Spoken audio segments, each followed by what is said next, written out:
Hello. Hi, friends. Uh,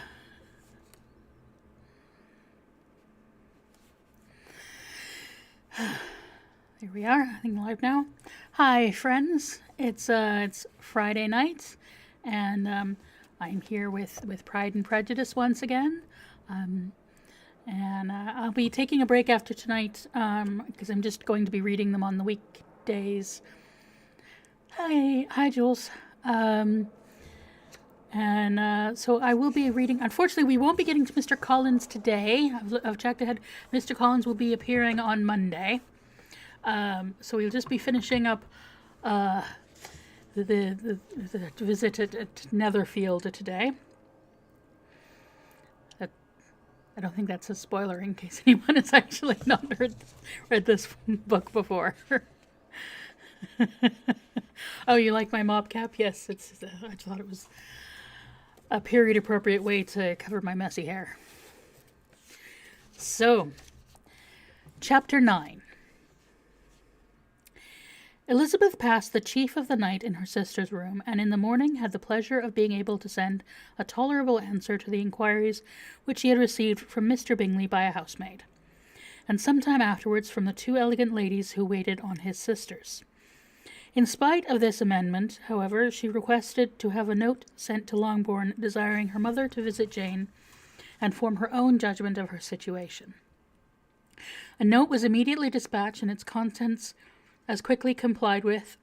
Mrs. Bennet, accompanied by her two youngest girls, reached Netherfield soon after the family breakfast. Had she found Jane in any apparent danger, Mrs. Bennet would have been very miserable, but satisfied on seeing that her illness was not alarming, she had no wish of her recovering immediately, as her restoration to health would probably remove her from Netherfield. She would not listen, therefore, to her daughter's proposal of being carried home. Neither did the apothecary, who arrived about the same time, think it was advisable. After sitting a little while with Jane on Miss Bingley's appearance and invitation, the mother and three daughters all attended her into the breakfast parlour. Bingley met them with hopes that Mrs. Bennet had not found Miss Bennet worse than she expected. "Indeed I have, sir. She is a great deal too ill to be moved. Mr. Jones says we must not think of moving her. We must trespass a little longer on your kindness." "Removed!" cried Bingley. "It must not be thought of. My sister, I am sure, will not hear of her removal." "You may depend on it, madam," said Miss Bingley, with cold civility, "that Miss Bennet shall receive every possible attention while she remains with us." Miss Bennet was profuse in her acknowledgments. "I am sure," she said, "if it was not for such good friends, I do not know what would become of her, for she is very ill indeed, and suffers a vast deal, though with the greatest patience in the world, which is always the way with her, for she has, without exception, the sweetest temper I have ever met with. I often tell my other girls they are nothing to her. You have a sweet room here, Mr. Bingley, and a charming prospect over the gravel walk. I do not know a place in the county that is equal to Netherfield. You will not think of quitting it in a hurry, I hope, though you have had but a short leash." "Oh, whatever I do is in a hurry," he replied. "Therefore, if I should resolve to quit Netherfield, if I resolve to quit Netherfield, I should probably be off in 5 minutes. At present, however, I consider myself quite fixed here." "That is exactly what I should have supposed for you," said Elizabeth. "Ah, you begin to comprehend me, do you?" he cried, turning towards her. "Oh, yes, I perfectly understand you. I wish I might take this for a compliment, but to be so easily seen through I am afraid is pitiful." "That is as it happens, but it does not necessarily follow that a deep, intricate character is more or less estimable than one such as yours." "Lizzie!" cried her mother, "remember where you are, and do not run on in such a wild manner as you are suffered to do at home." "I did not know before," continued Bingley immediately, "that you were a studier of character. It must be a very amusing study." "Yes, but intricate characters are the most amusing. They have at least that advantage." "The country," said Darcy, "can in general supply but few subjects for such a study." In a country neighborhood, you move in very confined and unvarying society. But people themselves alter so much that there is something new to be observed in them forever. Yes, indeed, cried Miss Bennet, offended by his manner of mentioning a country neighborhood. I assure you that there is quite as much of that going on in the country as in the town. Everybody was surprised, and Darcy, after looking at her for a moment, turned silently away. Mrs. Bennet, who fancied she had gained a complete victory over him, continued her triumph. I cannot see that London has any great advantage over the country for my part, except the shops and the public places. The country is a vast deal pleasanter, is it not, Mr. Bingley? When I am in the country, he replied, I never wish to leave it, and when I am in town, it is pretty much the same. They had each their advantages, and I can be equally happy in either. Aye, that is because you have the right disposition. But that gentleman, looking at Darcy, seems to think the country was nothing at all. Indeed, mamma, you're mistaken, said Elizabeth, blushing for her mother. You quite mistook Mr. Darcy. He only meant that there was not such a variety of people to be met with in the country as in town, which you must acknowledge to be true. Certainly, my dear. Nobody said there were. But as to not meeting with many people in this neighborhood, I believe there are a few neighborhoods larger. I know we dine with 24 families. Nothing but concern for Elizabeth could enable Bingley to keep his countenance. His sister was less delicate, and directed her eye towards Mr. Darcy with a very expressive smile. Elizabeth, for the sake of saying something, thought that might turn her mother's thoughts, and now asked if Charlotte Lucas had been at Longbourn since her coming away. Yes, she called yesterday with her father. What an agreeable man Sir William is, Mr. Bingley, is he not? So much the man of fashion, so genteel and so easy. He has always something to say for everybody. That is my idea of good breeding. And those persons who fancy themselves very important and never open their mouths quite mistake the matter. Did Charlotte dine with you? No, she would go home. I fancy she wanted about the mince pies. For my part, Mr. Bingley, I always keep servants that can do their own work. My daughters are brought up differently, but everybody is to judge for themselves, and the Lucases are very good sort of girls. I assure you, it is a pity they are not handsome. Not that I think Charlotte so very plain, but she is our particular friend.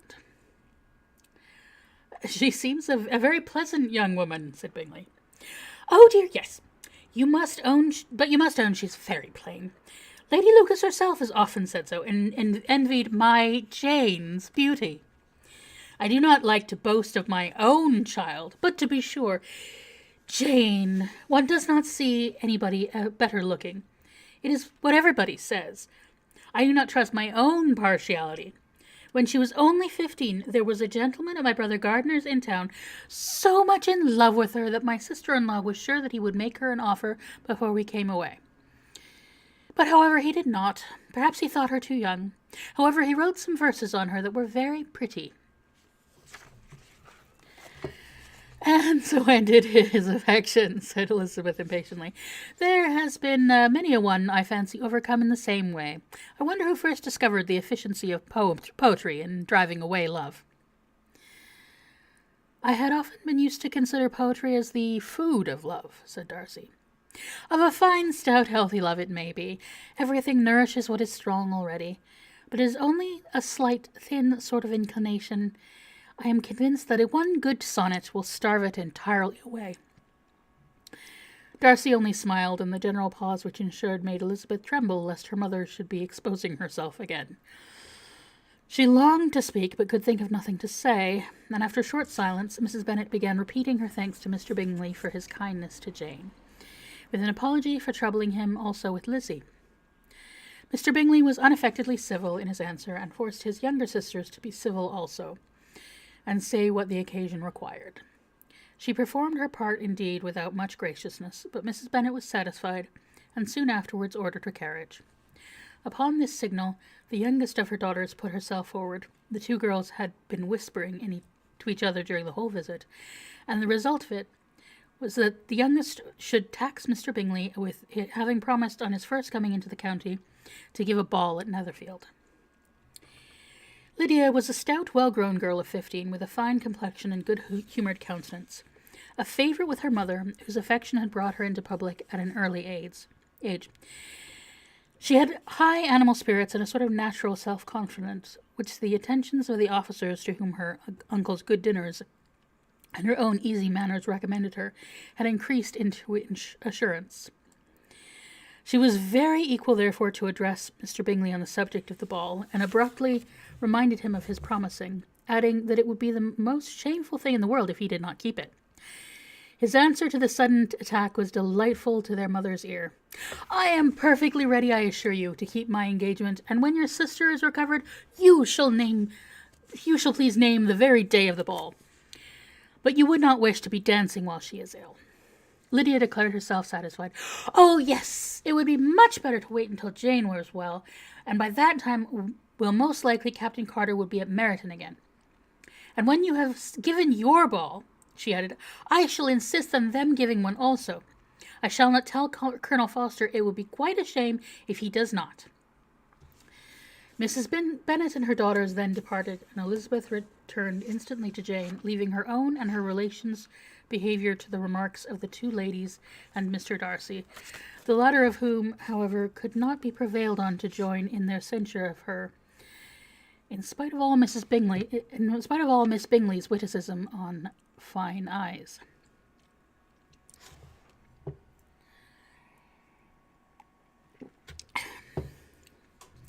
Chapter 10. The day passed much as the day before had done. Mrs. Hurst and Miss Bingley had spent some hours of the morning with the invalid, who continued, though slowly, to mend, and in the evening Elizabeth joined their party in the drawing-room. The loo table, however, did not appear. Mr. Darcy was writing, and Miss Bingley, seated near him, was watching the progress of his letter, and repeatedly calling off his attention by messages to his sister. Mr. Hurst and Mr. Bingley were at piquet, and Mrs. Hurst was observing the game. Elizabeth took up some needlework, and was sufficiently amused in attending what passed between Darcy and his companion. The perpetual commendations of the lady either on his handwriting, or on the evenness of his lines, or on the length of his letter, or on the perfect unconcern with which her praises was received, formed a curious dialogue, and was exactly in unison with her opinion of each. How delighted Miss Darcy will be to receive such a letter." He made no answer. "You write uncommonly fast."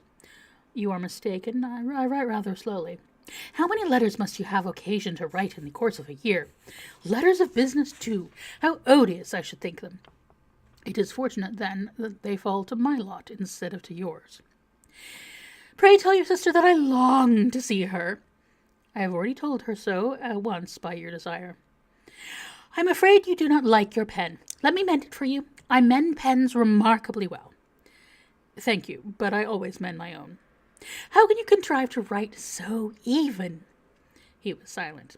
"Tell your sister I am delighted to hear of her improvement on the harp, and pray let her know that I am quite in raptures with her beautiful little design for a table, and I think it infinitely superior to Miss Grantley's." "Will you give me leave to defer your raptures till I write again? At present I have not room to do them justice." "Oh, it is of no consequence. I shall see her in January. But do you always write such charming long letters to her, Mr. Darcy?" "They are generally long, but whether always charming, it is not for me to determine." "It is a rule with me that a person who can write long letters with ease cannot write ill." "That will not do for a compliment to Darcy, Caroline." "That will not do for a compliment to Darcy, Caroline," cried her brother, "because he does not write with ease. He studies too much for words of 4 syllables. Do you not, Darcy?" "My style of writing is very different from yours." "Oh," cried Miss Bingley, "Charles writes them in the most careless way imaginable. He leaves out half his words and blots the rest." "My ideas flow so rapidly that I had not time to express them, by which means my letters sometimes convey no ideas at all to my correspondents." "Your humility, Mr. Bingley, must disarm reproof." Nothing is more deceitful, said Mr. Darcy, than the appearance of humility. It is often only carelessness of opinion, and sometimes an indirect boast. And which of the two do you call my little recent piece of modesty? An indirect boast, for you are really proud of your defects in writing, because you consider them as proceeding from a rapidity of thought and carelessness of execution, which, if not estimable, you think at least highly interesting. The power of doing anything with quickness is always much prized by the possessor, and often without any attention to the imperfection of the performance. When you told Mrs. Bennet this morning that you were ever resolved on quitting Netherfield, you should be gone in 5 minutes. You meant it as a sort of panegyric, of compliment to yourself. And yet, what is there so laudable in the precipitation which must leave very necessary business undone, and can be of no real advantage to yourself or anyone else? Nay, cried Bingley, this is too much, to remember at night all the foolish things that were said in the morning.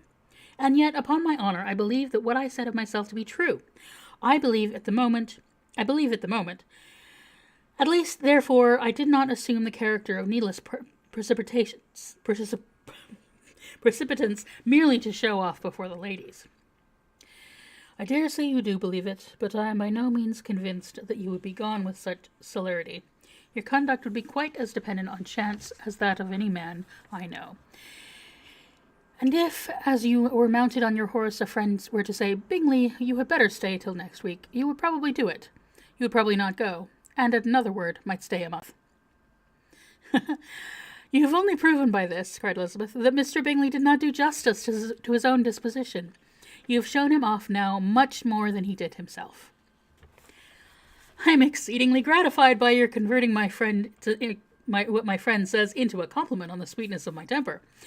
But I am afraid you are giving it a turn which that gentleman did not mean to intend. For he certainly think the better of me if under such circumstances I were to give a flat denial and ride off as fast as I could. Would Mr. Darcy then consider the rashness of your original intention as an atonement for your obstinacy in adhering to it? Upon my word, I cannot explain the matter. Darcy must speak for himself.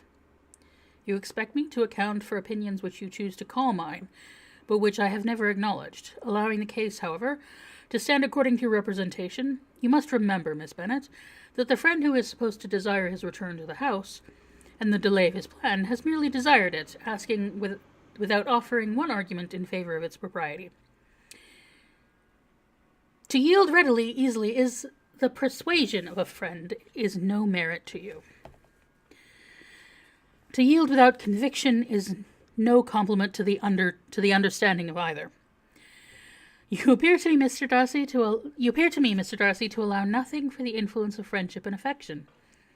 A regard for the requester would often make one readily yield to a request, without waiting for argument to reason one into it.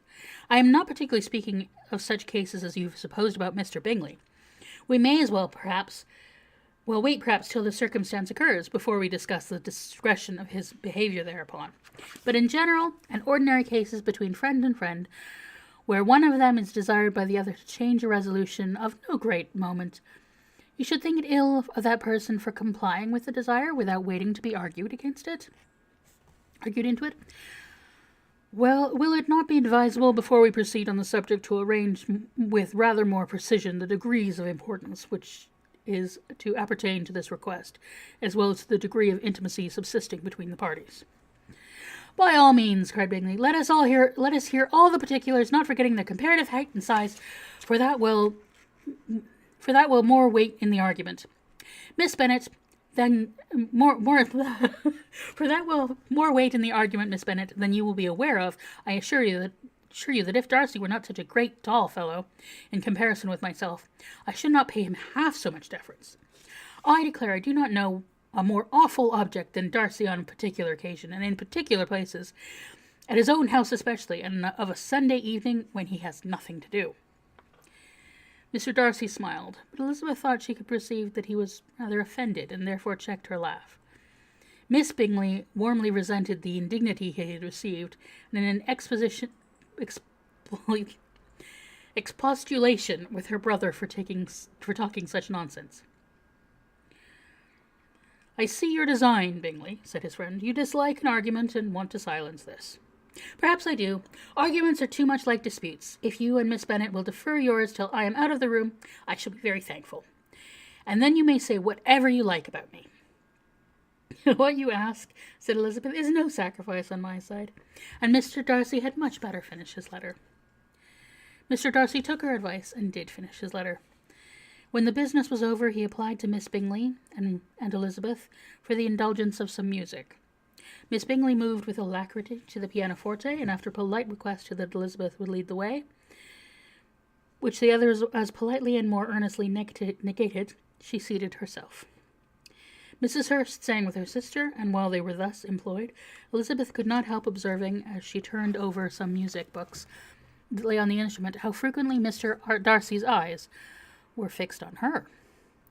She hardly knew how to suppose that she could be an object of admiration to so great a man, and yet that he should look at her because he disliked her was still more strange.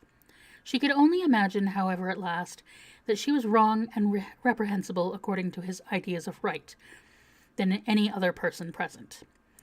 The supposition did not pain her. She liked him too little to care for his approbation. After playing some Italian songs, Miss Bingley varied the charm by a lively Scotch air, and soon afterwards Mr. Darcy, drawing near Elizabeth, said to her, "Do you not feel a great inclination, Miss Bennet, to seize such an opportunity of dancing a reel?" She smiled, but made no answer. He repeated the question with some surprise at her silence. "Oh," said she, "I heard you before, but I could not immediately determine what to say in reply. You wanted me, I know, to say yes, that you might have the pleasure of despising my taste, but I always delight in overthrowing those kinds of schemes, and cheating a person of their premeditated contempt. I have therefore made up my mind to tell you that I do not want to dance a reel at all, and now despise me if you dare." "Indeed, I do not dare." Elizabeth, having rather expected to affront him, was amazed at his gallantry, but there was a mixture of sweetness and archness in her manner which made it difficult for her to affront anybody, and Mr. Darcy had never been so bewitched by any woman as he was by her. He really believed that were it not for the inferiority of her connections, he should be in some danger.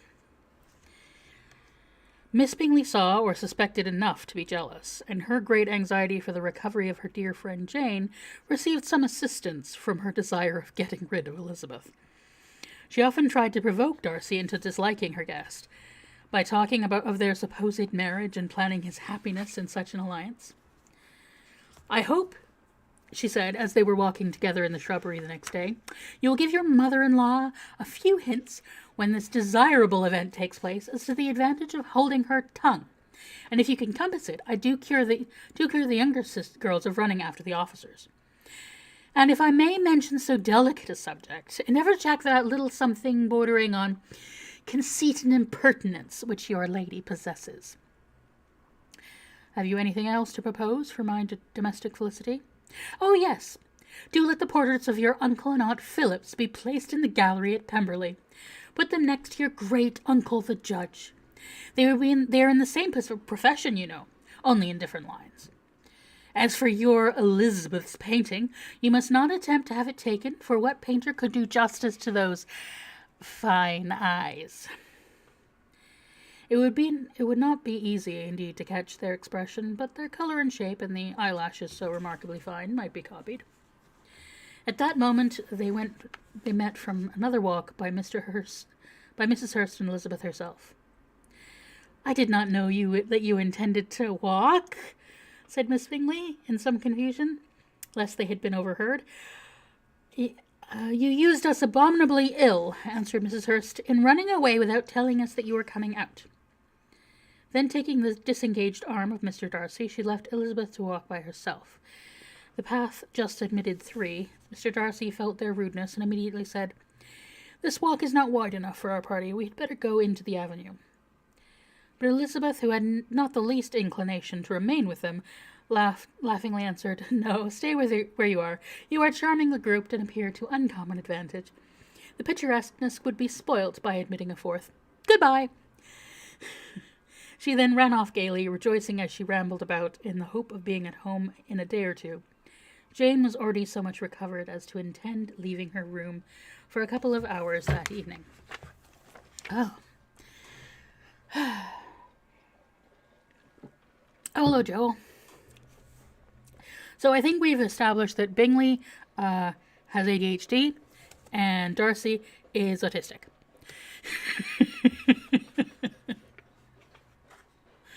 So, on to chapter 11. When the ladies were moved after dinner, Elizabeth ran up to her sister, and seeing her well guarded from the cold, attended her into the drawing room. When she was welcomed by her friends with so many profusions of pleasure, and Elizabeth had never seen them so agreeable as they were during the hour which passed before the gentlemen appeared. Their powers of conversation were considerable. They could describe an entertainment with the accuracy, relating an anecdote with humour, and laugh at their acquaintance with spirit. But when the gentlemen entered, Jane was no longer the first object. Miss Bingley's eyes were instantly turned towards Darcy, and she had something to say to him before he had advanced many steps. He addressed himself directly to Miss Bennet with a polite congratulations. Mr. Hurst also made a slight bow, and said he was very glad, but diffuseness and warmth remained for Bingley's salutation. He was full of joy and attention. The first half-hour was spent in piling up the fire, lest she should suffer from the change of room, and she removed at his desire to the other side of the fireplace, that she might be farther from the door. He sat down by her and talked scarcely to anyone else. Elizabeth, at work in the opposite corner, saw it all with great delight. Okay. When the tea was over, Mr. Hurst reminded his sister-in-law of the card table, but in vain. She had obtained private intelligence that Mr. Darcy did not wish for cards, and Mr. Hurst was soon found even his open petition rejected.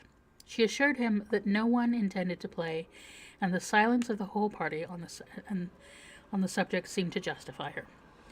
Mr. Hurst had therefore nothing to do but to stretch himself on the sofa and go to sleep. Darcy took up a book, Miss Bingley did the same, and Mrs. Hurst, principally occupied in playing with her bracelets and rings, joined now and then in her brother's conversation with Miss Bennet. Miss Bingley's attention was quite as much engaged in watching Mr. Darcy's progress through his books as in reading her own, and she was perpetually either making some inquiry or looking at his page. She could not win him, however, to any conversation. He merely answered her questions and read on. At length, quite exhausted by the attempt to be amused by her own book, which she had not only chosen because it was the second volume of his, she gave a great yawn and said, "How pleasant it is to spend an evening this way. I declare, after all, there is no enjoyment like reading. How much sooner one tires of anything than of a book. When I have a house of my own, I shall be miserable if I have not an excellent library." No one made any reply. She then yawned again, threw aside her book, and cast her eyes round the room in quest of some amusement.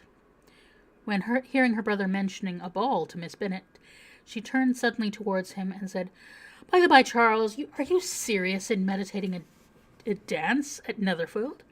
I would advise you, before determining on it, to consult the wishes of the present party. I am much mistaken if there are not some among us to whom a ball would be rather a punishment than pleasure." "If you mean Darcy," cried her brother, "he may go off to bed, if he chooses, before it begins. But as for the ball, it is quite a settled thing, and as soon as Nicholas has made the white soup enough, I shall send round my cards." "I should like balls infinitely better," she replied, "if they were carried on in a different manner. But there is some insufferable tediousness in the usual process of such meeting. It would surely be more rational if conversation instead of dancing made the order of the day." "Much more rational, my dear Caroline, I dare say, but it would not near be so much like a ball." Miss Bingley made no answer, and soon afterwards got up and walked around the room. Her figure was elegant, and she walked well, but Darcy, at whom it was all aimed, was still inflexibly studious. In the desperation of her feelings, she resolved on one effort more, and in turning to Elizabeth said, "Miss Eliza Bennet, let me persuade you to follow my example, and take a turn about the room. I assure you it is very refreshing after sitting so long in one attitude." Elizabeth was surprised, but agreed to it immediately. Miss Bingley succeeded no less in the real object of her civility. Mr. Darcy looked up. He was as much awake to the novelty of the attention in the quarter as Elizabeth herself could be, and unconsciously closed his book. He was directly invited to join their party, but he declined it, observing that he could imagine but two motives for their choosing to walk up and down the room together, with either which motives his joining them would interfere. What could he mean? She was dying to know what could be his meaning, and asked Elizabeth whether she could at all understand him. "Not at all," was her answer, "but depend upon it, he means to be severe on us, and the surest way of disappointing will be to ask nothing of it." Miss Bingley, however, was incapable of disappointing Mr. Darcy in anything, and persevered therefore in requiring an explanation of his two motives. "I have not the smallest objection to explaining them," said he, as soon as she allowed him to speak. "You either chose the method of passing the evening because you are in each other's confidence and have secret affairs to discuss, or because you are conscious that your figures appear to the greater advantage in walking. If the first, I should be completely in the way, and if the second, I can admire you much better if I sit by the fire." "Oh, shocking!" cried Miss Bingley. "I have never heard anything so abominable. How shall we punish him for such a speech?" "Nothing so easy. If I had but the inclination," said Elizabeth, "we can all plague and punish one another. Tease him, laugh at him, intimate as you are, you must know how it is to be done." "But upon my honour, I do not. I can assure you that my intimacy has not yet taught me that. Tease, calmness of temper, and presence of mind. No. I feel he may defy us there. And as to laughter, we will not expose ourselves, if you please, by attempting to laugh without a subject. Mr. Darcy may hug himself." "Mr. Darcy is not to be laughed at," cried Elizabeth. "That is an uncommon advantage, and uncommon I hope it will continue, for it will be a great loss to me if to have many such acquaintances. I dearly love to laugh." "Miss Bingley he said, has given me credit for more than can be. The wisest and the best of men, nay, the wisest and the best of their actions, may be rendered ridiculous by a person whose first object in life is a joke." "Certainly," replied Elizabeth. "There are such people, but I hope that I am not one of them. I hope I never ridicule what is wise or good. Follies and nonsense, whims and inconsistencies do divert me. I own and I laugh at them whenever I can. But these, I suppose, are precisely what you are without." "Perhaps that is not possible for anyone, but it has been the study of my life to avoid those weaknesses which often expose a strong individual to ridicule." "Such as vanity and pride?" "Yes, vanity is a weakness indeed, but pride, where there is a real superiority of mind, pride will always be in good regulation." Elizabeth turned away to hide a smile. "Your examination of Mr. Darcy is over, I presume?" said Miss Bingley. "And I pray, what is the result?" "I am perfectly convinced by it that Mr. Darcy has no defects. He owns it himself without disguise." "No," said Darcy, "I have no such pretension. I have faults enough, but they are not, I hope, of understanding. My temper I do not vouch for. It is, I believe, too little yielding, and certainly too little for the convenience of the world. I cannot forget the follies and vices of others as soon as I ought, nor their offence against myself. My feelings are not puffed about with every attempt to move them. My temper would perhaps be called resentful. My good opinion, once lost, is lost forever." "That is a failing indeed," cried Elizabeth. "Implacable resentment is a shade in a character. But you have chosen your fault well. I really cannot laugh at it. You are safe from me." There is, I believe, in every disposition a tendency to some particular evil, a natural defect, which not even the best education can overcome. And your defect is the propensity to hate everyone. And yours, he replied with a smile, is to willfully understand them. It's to willfully misunderstand them. Do let us have a little music, cried Miss Bennet, tired of the conversation of which she had no share. Louisa, you may not mind me waking Mr. Hurst? Her sister made not the smallest objection, and the pianoforte was opened, and Darcy, after a few moments' recollection, was not sorry for it. He began to feel the danger of paying Elizabeth too much attention. That's the end of chapter 11. Yes. What do we think? Am I right? ADHD, Mingley, and definitely autistic Darcy. Well, that's it for me today. I have a video out if you guys have checked it out, or if you want to. It's not doing great in the algorithm, but you know, that's what happens when you make a video celebrating stuff and people instead of, you know, such is what it is. Anyway, I enjoyed making it. Yeah, I hope people will take up my suggestion and start celebrating transmedia that they appreciate. I hope you all enjoyed that and enjoyed my reading. I will be back on Monday to continue, and on Monday we should meet Mr. Collins. So if any of you want to make some potatoes in anticipation. Oh, I'm glad you liked it. I'm glad you liked the video, Jills. Yeah, so that is it for me, and take care, everyone. Have a good weekend, and we'll see you on Monday.